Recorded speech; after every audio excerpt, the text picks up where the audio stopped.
What is your greatest advice for us outside of our careers? To fight for happiness. People do not fight for happiness enough. People have decided to lean into cynicism, into blame, into envy, into jealousy, mainstream media, social media, pessimism. Like, people are selling all of you a bunch of bullshit. The world has never been better. The world has never been better, period. This is the greatest era to ever be alive. I would switch with all of you in 10 seconds. And unfortunately, that's not what people think. So my advice to you is to fight for happiness. Try to understand why I'm telling you that. Go look at facts instead of headlines that are built to scare you.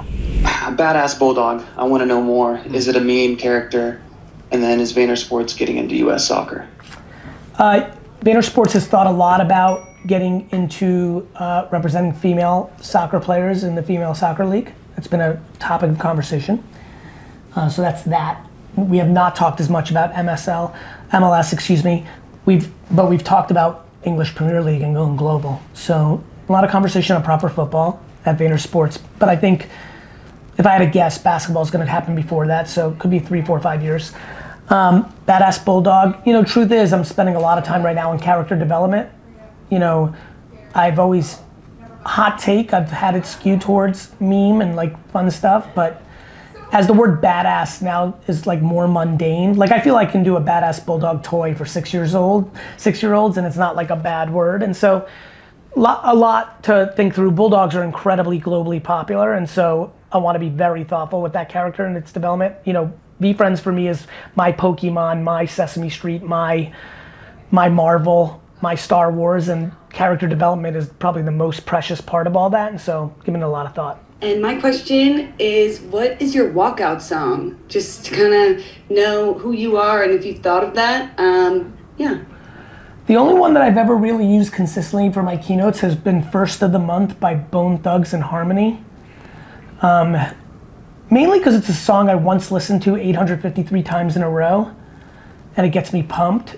It also is like a really kind of like rugged hustle song. It's like, so there's always just been a very like from the dirt kind of part of it. Plus, I've always loved that like 93% of the world has no idea what the fuck Bone Thugs-n-Harmony are saying in their songs.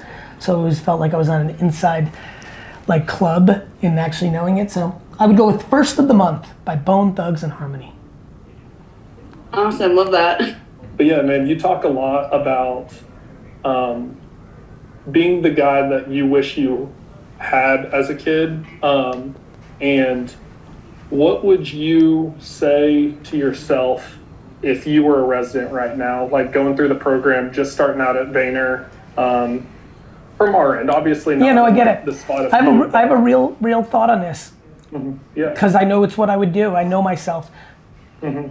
I couldn't recommend all of you becoming friends with all of you more. Mm-hmm. We're gonna teach you a fuckload. I'm gonna be who I am. But your relationships with each other going through this is everything. All of you are gonna be so far ahead in the world of business and marketing because you're coming up Vayner at a time where Vayner's like Apple in 1986. Like, you're on it. You're at Facebook in 2010. You're like at Tesla at 12. Like, you know, those are much bigger companies than we will ever be, but we are disrupting and are historically correct about advertising. There are literally people on this call right now who in 21 years are gonna be the CMO of Coca-Cola. Literally. And so like, what would I tell myself, or what would I be thinking? That I need to make sure that I get everyone's LinkedIn, Instagram, TikTok, email from this group and go out of my way to be friends with everybody on Slack and create common ground with them around upbringing, interests, like at all costs. At all costs. There's nothing more valuable that will happen at Vayner than you taking advantage of you guys and gals are part of this little micro crew, and that makes you connected in a different way, and that all of you are coming into a company that is gonna accelerate your opportunities, whether within it. There are literally people in here that are gonna be the bosses of people in here, and by being friends, it's gonna be just a much more enjoyable life in 3 years. There's also people here in 19 years who again are gonna be CMOs of the biggest companies in the world that may help your child get an internship at that like, this is it. What is your greatest advice for us outside of our careers? To fight for happiness. People do not fight for happiness enough. People have decided to lean into cynicism, into blame, into envy, into jealousy. People have really, like the world has done a really good number on the world. Mainstream media, social media, pessimism. Like people are selling all of you a bunch of bullshit. The world has never been better. The world has never been better. Period. This is the greatest era to ever be alive. I would switch with all of you in 10 seconds. And unfortunately, that's not what people think. So my advice to you is to fight for happiness. Try to understand why I'm telling you that. Go look at facts instead of headlines that are built to scare you. As a Gen Zer, we kind of grew up with the social media boom. Yep. And we kind of understand the consumer up mentality and the social media first mentality. Yes. So my question is how did you come up with that before, or like understand that disruption before any of us understood it? So one of the advantages of being older is timing. So when MySpace and even before that Friendster came, MySpace was very clear to me in 2005. How old were you in 2005? 6. Beautiful.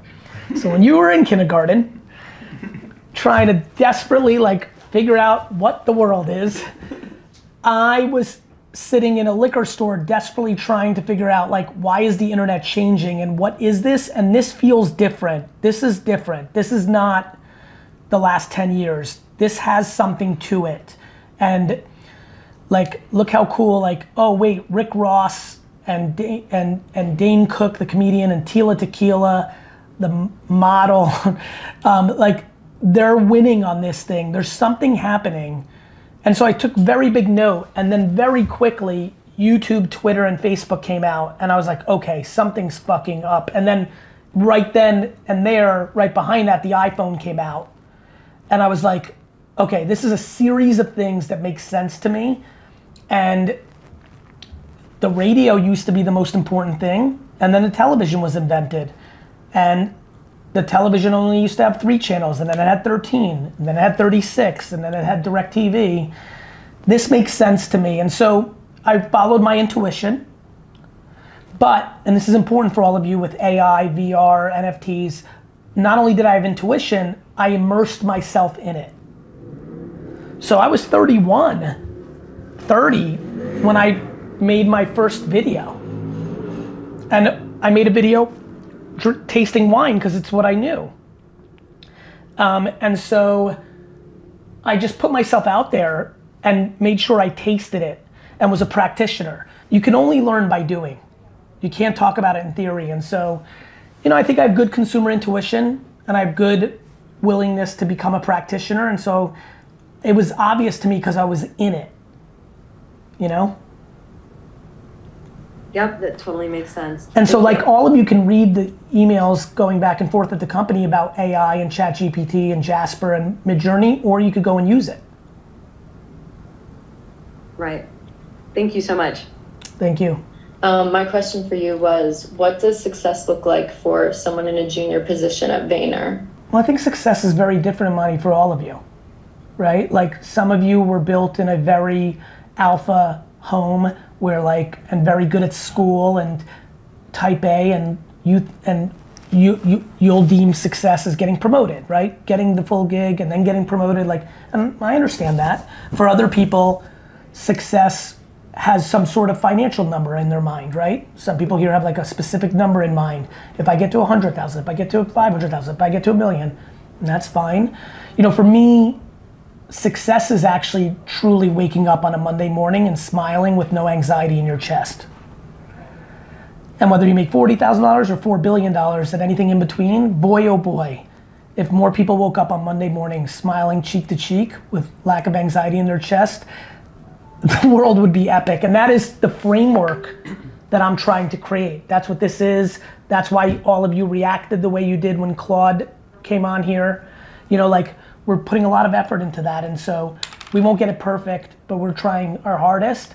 And so success for me is whatever you want success to be. You know what I mean? And there's some of you sitting here right now that want my job. And very honestly, I'd like one of you to be the global CEO of this whole holding company, because I'm getting old. I need one of you to rise up and take this throne. And so that's great. And then there's other people who've realized and can look around the company and say, whoa, that person looks happy. And whoa, they work 9 to 5, 5 days a week and have time for their kids and everything. Like, I want that. And that's beautiful. And so like, or some of you are coming here to like get as much knowledge as possible, and then you're gonna jump and start your own VaynerMedia, and that makes me happy for you too. Like, I want success to be your success, but I want your success to be your success. Not what I deem success, not what your mama deems success, not whatever's cool on TikTok deems success. Like, figure out what the fuck your success is and be ready for it to change. What you give a fuck about at 22 changes at 27 and 31 and 39 and 52. So you may have a success in your mind right now, and then you might scratch that itch and you might realize, I don't like it that much. You know, and don't be disappointed by that, because a lot of people get depressed when they reach something no, be invigorated by that and realize you're on to your next success. Thank you. You're welcome. So my question is, you know, obviously everything the Vayner kind of like family of companies encompasses, you know, like the social landscape, the media landscape, the ads landscape, they're all constantly fluctuating, constantly changing. So, you know, it can kind of be a lot sometimes to like take it all in at once. Yep. So my question is, how do you prevent yourself from, you know, like getting burnt out from it all? What do you do to kind of like keep the pace with all this stuff? I love myself. Let me explain. I don't judge myself when I don't feel like I've got it all grasped.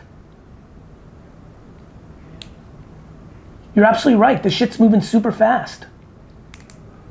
It's okay to not be great at knowing how Snapchat works. It's all right if you've never downloaded Pinterest. It's cool if you have no fucking clue what the fuck's going on LinkedIn. You just keep trying every day. I think the biggest reason I don't get burnt out is because I don't beat myself up. By far, one of the biggest issues that so many people have, young, old, left, right, black, white, is people beat themselves up. And by the way, do not get it twisted. I'm not talking about not holding yourself up to a standard, but it's just a little patience. Mm-hmm. Back to the earlier question, I've been doing this every day for 17 years. I'm good at it now. Some of you have never thought about these platforms in this context prior to when you started here. You were using it to hook up. You know, so like, you know, I just have empathy for yourself. Right. That's how you try. And you realize, like, and I think you sense it here, like we have ambition, we're building a honey empire, but like, we're gonna give you a lot of time. As long as you're trying, you know? Mm-hmm. What advice do you have for someone who's about to turn 30, who has 2 young kids and they're trying to like exponentially grow their professional career in this space? By realizing that patience is your only ally when it seems like it's your biggest foe.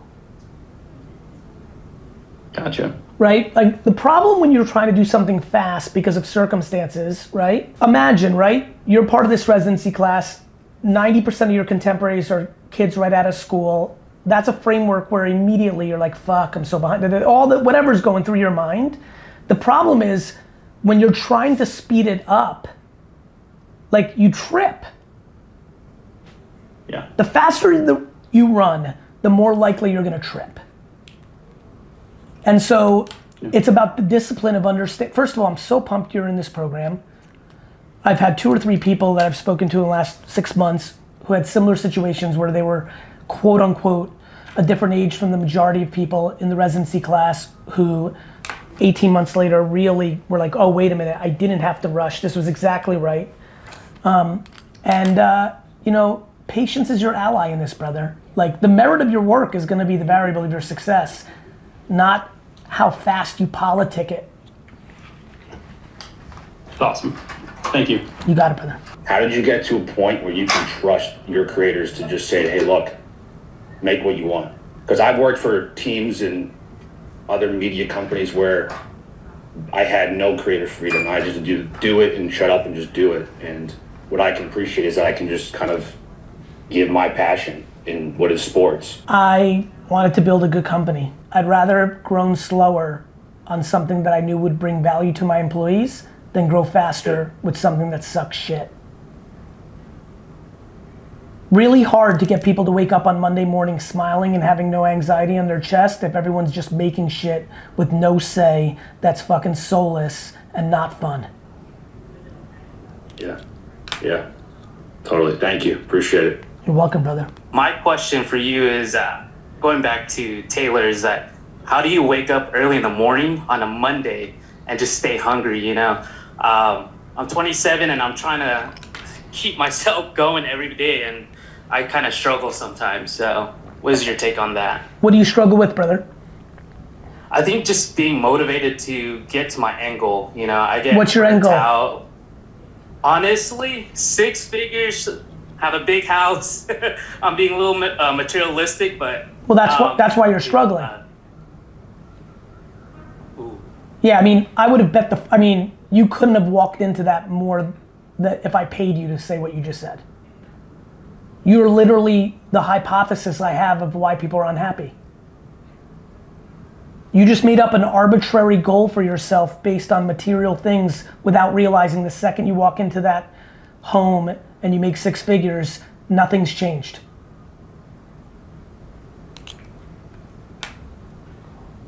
Damn, that was. Hey, I mean, I would rather have someone be honest with me, you know. So I'm even better, brother. I'm telling you from the deepest levels of love that you can even imagine. I know you. I've met 1,000 of you. All of them have lost the second they got there. You've been able to turn your perspective to something that's very easy to turn your perspective to. The world is very good at selling this. It's just super not true, bro. I appreciate it. Thank you. And kind of adding to that, like, what should we do, you know, or like. Yeah, I mean, I think the alternative to that is focusing on doing things you like. I wanted to say, from the lemonade stand to the winery to now successful entrepreneurships, both serial successful entrepreneurships, what do you think is like the singular thread that you pulled through from the beginning that you still have now that makes you successful? That I reverse engineer the person I'm trying to sell something to. And I come from a place of good intent. Like, I really tried to make good lemonade for 10 cents. Like, when people came to my dad's liquor store and they wanted Santa Margarita Pinot Grigio, which used to sell for $12.99, and once I knew my shit and knew there was a better Pinot Grigio named Chris, K-R-I-S, Pinot Grigio for $7.99, I fought like hell to get them to try it because I knew they'd get a better bottle of wine for $5 less. Vayner is a success because we're trying to get people to stop wasting money on dumb marketing and spend it on good marketing. When you have the customer's intention in mind, everything you want selfishly will be there in the end. So I'm 25 and I've had a little bit of work experience in equity research, and then I tried to switch to strategic consulting, then I switched to supply chain and then pharma, and now I'm here thinking that this is what I need. And I think a lot of big reason behind that is because it took me like 4 or 5 years to accept that I am someone who likes to put themselves in a completely random situation every 2 years. And that's what appealed to me about VaynerX. So my question to you is, like, as someone who's just starting out, how do I moderate the line between specializing in something right now within VaynerMedia and maybe going for those opportunities later to explore analytics brackets within the other companies within VaynerX? Would I get that opportunity to kind of explore that little bit turbulent side in me? I love that question. Look, it's very hard to answer that question because there's so much serendipity that goes into that. But the fact that you can speak to this question the way you just did, as long as you're over communicating with Pet and all your kind of like champions that you interact with, the Kalins, whoever you work with on these projects, I think you'll find yourself in a very good place. What I'm most proud of, like, we're not bound to what I think most agencies and companies are. We're not rigid. We're not type A. And so this is all about communication And sometimes you should stay and sometimes you shouldn't, but not me, not you. Only God knows if that would have worked out. I think what you can't be is crippled by the decisions you make. Don't think that you're being brash or things of that nature or too fast. You're just following what feels right in your stomach. And maybe you'll do a couple things at VaynerX, and then the third thing, you're like, wait a minute, this is it. And you might do that for 5 years, and then 5 years in one day, you're like, this is not it anymore, and that's fine too. So I would just continue to communicate, take feedback, balance that from people who might say you're moving too quick, stay another year, try this for another 6 months, make decisions, live on those decisions, and just keep navigating. Great, thank you. Because I feel like from past experiences, I feel like there's slight negative connotation to this. Like I've been badgered by interviewers, like, why do you switch all the time? Tell them the truth. Yeah. Tell them you're curious. Tell them you're trying to find something that will fulfill you. I promise you, you don't want to work anywhere that views that as a negative anyway. Yeah, exactly. Okay, thank you so much. I have a funny feeling that wasn't a big issue at Vayner. Yeah, definitely. That's what makes me want to ask you this question, and it's a really difficult question to ask to anyone else, to be honest. So yeah, I mean, I think it's a very normal track for the curious and haven't found that home yet. I noticed, you have so much on your plate as far as like all the hats you wear with every company that you started or are a part of currently. What keeps you passionate to keep going when you have so much going on? Only asking because I don't have as much as you, but I have like organizations I'm president of, and I sometimes feel myself kind of like not being passionate to give my all to every role that I'm in. So I just wanted to know like what keeps you passionate in every role? Accountability sometimes to do things that, I think one of the things that the world is struggling with is being able to deal with inconvenience. I think it's a real issue. I think it's a real opportunity. We've been programmed, parented, we've been fortunate in a lot of ways in the macro. Obviously, many of us can grow up with difficult situations, but we've demonized the capacity to be inconvenienced. And when I make a commitment, even though I hate going to that meeting or I don't want to do it, I've learned how to tolerate short-term or mid-term inconvenience. That's number one. Number two, I'm also very comfortable, similar to the last question, of changing my mind. It's okay to unwind a commitment. As long as you do it graciously. You could walk into the next meeting and say, hey, I need to resign at the end of this year from this committee. I just want to give everyone 9 months. Now you've created a light at the end of the tunnel, which almost weirdly makes you even better those 9 months. You know what I mean? I'd rather you be great on my board for 9 months or committee than be below average for 3 years. So I think it's a balance of willing to deal with inconvenience and also willing to graciously change your mind. Both of those things keep me passionate. I know there's an out if I do it graciously and appropriately, and I know that sometimes I have to sleep in the bed that I made. Thank you. You're welcome.